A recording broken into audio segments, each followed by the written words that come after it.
como base los datos del Ministerio de Trabajo de la Nación. Como bien indicabas, es correspondiente al mes de febrero, es decir, el último mes antes de lo que fue el estallido del coronavirus y la instalación de la cuarentena obligatoria. Sí. Y en ese marco lo que vimos fue la evolución un poco de lo que es el empleo privado registrado, ¿no? Específicamente en el sector privado. Sí. Es un poco el indicador que nos muestra justamente cómo se mueve el mercado laboral, ¿no?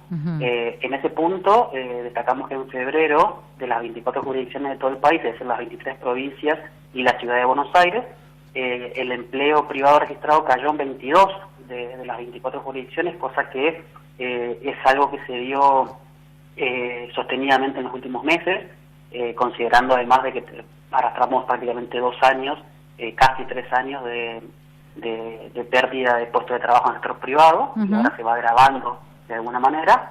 Y en ese marco, como también mencionabas, la provincia de Misiones, si uno lo ve en términos nominales, es decir, en cantidad de puestos de trabajo que se perdieron, sí, es la más alta de todo el NEA, con un poquito más de 2.500 puestos de trabajo que se perdieron, exactamente 2.523 en el caso misionero. Si uno hace el cálculo a nivel porcentual, significa una caída del 2,5. Esto es comparado con el mismo mes del año pasado, ¿no? Es decir, con febrero del 2019. Con febrero del 2019. ¿Y en cuánto estábamos en ese momento? Que bueno, por supuesto estábamos muy mal económicamente. Bueno, todos ya conocemos la situación que atravesamos en la gestión anterior. Perdón, me repetís que se cortó, se escuchó cortado. Sí, digamos, ¿cómo estábamos hace un año atrás, de febrero a febrero? ¿Cómo estábamos en Misiones? Sabiendo, por supuesto, de que estábamos económicamente mal, digamos, a nivel país. Sí, a ver, en el caso misionero particularmente, lo que se destaca es que ya desde hace varios años, particularmente desde que el Ministerio de Trabajo tiene esta línea de medición, ¿no? Esta serie histórica de medición, Misiones siempre fue la provincia que en términos nominales tenía más trabajo, más puestos de trabajo registrados que todo el NEA, ¿no? Siempre estuvo, o por lo menos durante los últimos como mínimo 10 años, estuvo por encima de los 100.000 puestos de trabajo registrados, ¿no? Ahora, en los últimos años, y en particular esto que vos mencionás desde febrero del año pasado a febrero de este año, sistemáticamente esa cantidad iba cayendo, al punto de que en febrero de este año, febrero de 2020, y en enero, son los primeros datos en donde el empleo privado cayó de los 100.000, del piso de 100.000 trabajadores, ¿no? Ahora Misiones está en un nivel de casi 97.000 trabajadores del sector privado registrado. Por lo tanto, el hecho de haber perforado ese piso de los 100.000 trabajadores marca un poco la problemática en términos de la caída sistemática del empleo privado, no solamente en términos de despidos, sino también en términos de ausencia de incorporación de personal nuevo, ¿no? Claro. Pensemos que año a año, por supuesto, hay una cantidad de trabajadores que se retiran del mercado por jubilaciones, por ejemplo, y hay otro tanto que ingresan al mercado laboral o pretenden ingresar porque son personas que terminaron el colegio o sus estudios universitarios es que lo hicieron, y personas que se incorporan nuevas, que son del sector más joven, por supuesto, y por lo tanto ese equilibrio lo que hace en el mercado laboral es que se sostenga un nivel determinado o incluso se incremente, porque por lo general la cantidad de personas que ingresan al mercado laboral son más que la cantidad de personas que se retiran del mercado laboral. Lo que se vio estos últimos años no es solamente la problemática de despidos, que en un momento particular de estos últimos 4 años fue bastante importante, sino lo que se da es que las empresas tienen poco margen para incorporar más personas y que prefieren de alguna manera disminuir su planta de personal a partir de los retiros que tiene de su personal, por ejemplo, o de eventuales decisiones de despido, y no incorporar personal nuevo. Entonces, de esa manera, el número total va bajando sistemáticamente, ¿no? Y hay menos oportunidades, esto lo digo ya en términos sociales, hay menos oportunidades para la gente que quiere acceder al mercado laboral de poder contar con un empleo en el sector privado y que sea registrado, ¿no? Es decir, bajo relación de dependencia y demás. Formalizado. Entonces, claro. Esa situación se va agravando y en febrero muestra este nivel que estaba comentando, pero, repito, es el último mes antes de la instalación de la cuarentena y por ende el parate de la actividad económica, y ya hay algunos indicadores que el Ministerio mismo de Trabajo nos brinda del mes de marzo, que muestran que la caída de marzo, pero específicamente la caída de abril, va a ser realmente histórica en términos de justamente de evolución de los puestos de trabajo, ¿no? Porque naturalmente hubo suspensiones, hubo muy pocos despidos, pocos, obviamente hablando relativamente, ¿no? Pero no fue tan importante el número de despidos, pero sí de suspensiones, sí de reducción de jornadas horarias, de cierre, obviamente, de determinadas empresas porque no pueden operar y porque no pueden tener actividad, y ese dato se va a terminar agravando, como yo te decía, en el mes de abril. Vuelvo a antes de la cuarentena. En este estudio que ustedes realizan, ¿se sabe a qué se debe que haya bajado justamente el nivel de empleo? El principal factor es lo que yo te comentaba antes de la decisión de las empresas de no incorporar personal porque no tiene margen operativo, no tienen margen económico de ampliar su planta de personal.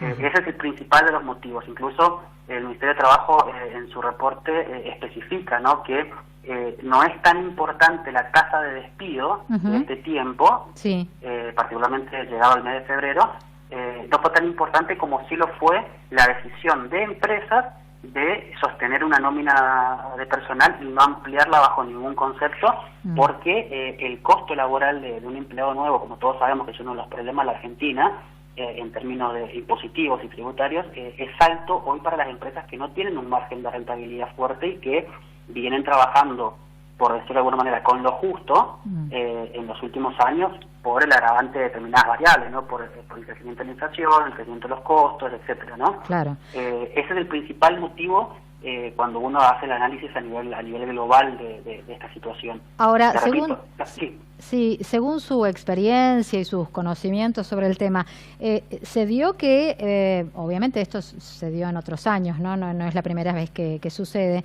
que esta cantidad de trabajadores o algunos de ellos hayan sido incorporados al sistema estatal como para, digamos, equilibrar un poco esta pérdida de trabajo. Repetime, por favor, que también se cortó de vuelta. Bueno, cómo no. Si, teniendo en cuenta su experiencia y todos los conocimientos que tiene sobre el tema en estos años, si se da de que puedan incorporarse al sistema estatal, digamos, hay una pérdida en porcentajes de cantidad de trabajadores que no van a estar formalizados en el sistema privado, pero puede darse que una buena cantidad pase al sistema estatal. Y eso es una decisión del gobierno de la provincia que algunas provincias de hecho la han tomado, ¿no? Particularmente en el NEA, las provincias de Chaco y de Formosa, por ejemplo, durante un tiempo específico, sobre todo entre el año 2007 y 2011 aproximadamente, han sido los grandes empleadores en la provincia, ¿no? Claro. Y es algo que a nivel nacional también se repite en algunas instancias de tiempo. Misiones tiene una característica en este punto, que dentro de la región del NEA es la que tiene menor peso de su planta de personal en términos salariales respecto a su presupuesto total, ¿no? Es decir, cuando uno analiza el gasto público de las provincias, en el caso formoseño y chaqueño, por ejemplo, la masa salarial te consume un poco más del 60% del presupuesto total, en el caso correntino un poco parecido, y en el caso misionero es un poco más bajo. Esto quiere decir de que hay en términos absoluto, digamos, hay menos personas, hay menos empleados públicos en misiones en relación a su presupuesto, ¿no? y a su gasto salarial. Por lo tanto, esto puede significar de que el Estado puede hacer un esfuerzo para generar puestos de trabajo en el sector estatal, y la va a ser una decisión del gobernador. No es algo que hoy las provincias en general estén de alguna manera en condiciones de afrontar, de ampliar su planta de personal, porque las cuentas públicas también están muy ajustadas. Recordemos que en el caso misionero, por ejemplo, únicamente en concepto de coparticipación, en el mes de abril, perdió un poquito menos de 1.500 millones de pesos, ¿no? Porque recaudó, mejor dicho, le llegó transferencias de recursos nacionales en un porcentaje por debajo de la inflación, y eso genera, en el cálculo que se hace, ¿no?, genera una pérdida real se le llama, de cerca de 1.500 pesos de participación menos. La recaudación provincial también cae más o menos 30 puntos. Las cuentas provinciales hoy por hoy, en relación al presupuesto aprobado y obviamente proyectado para este año, ya se está licuando significativamente, por un lado, por la cuestión inflacionaria, y por otro, por todos los gastos extraordinarios que esta pandemia generó en los gobiernos, ¿no? Independientemente de que el Estado Nacional esté brindando asistencia a las provincias a partir del aporte del Estado Nacional. Ahora, volviendo al punto que mencionabas, realmente es muy complicado que hoy una provincia como Misiones, y como prácticamente todas en el país, puedan de alguna manera compensar la pérdida del empleo privado con incorporación en el empleo público. Es algo que nadie le va a recomendar que haga, ¿no? Hay otras herramientas. El Estado provincial puede generar un mecanismo de subsidios a empresas privadas para colaborar con el pago de salario, por ejemplo, puede eximir de ciertas cuestiones impositivas en la medida que se incorpora empleado nuevo. Bueno, hay herramientas que incluso el Estado Nacional también está generando para incentivar el empleo privado, pero sin dudas todas esas, hoy por hoy no es muy factible que se realice. Quizás sí un poquito más dentro de unos meses, cuando Dios quiera, ¿no?, la situación esta de la pandemia se logre estabilizar, y a partir de ahí pensar en ir ampliando el mercado laboral, ¿no? Pero por lo menos la perspectiva no es buena en ese punto, realmente no es buena, y vamos a ser un poco más conscientes todavía de la situación, como te decía al principio, una vez que se conozcan los datos de abril particularmente, en donde ahí sí va a ser notoria, mucho más notoria, mejor dicho, la caída, y eso va a obligar a los estados provinciales y al Estado Nacional a esto, ¿no?, a generar nuevos mecanismos como para de alguna manera compensar las pérdidas y evitar que más gente salga del mercado laboral, ¿no? Perfecto. Alejandro Pegoraro, muchas gracias. No, por favor, gracias a ustedes. Muchas gracias.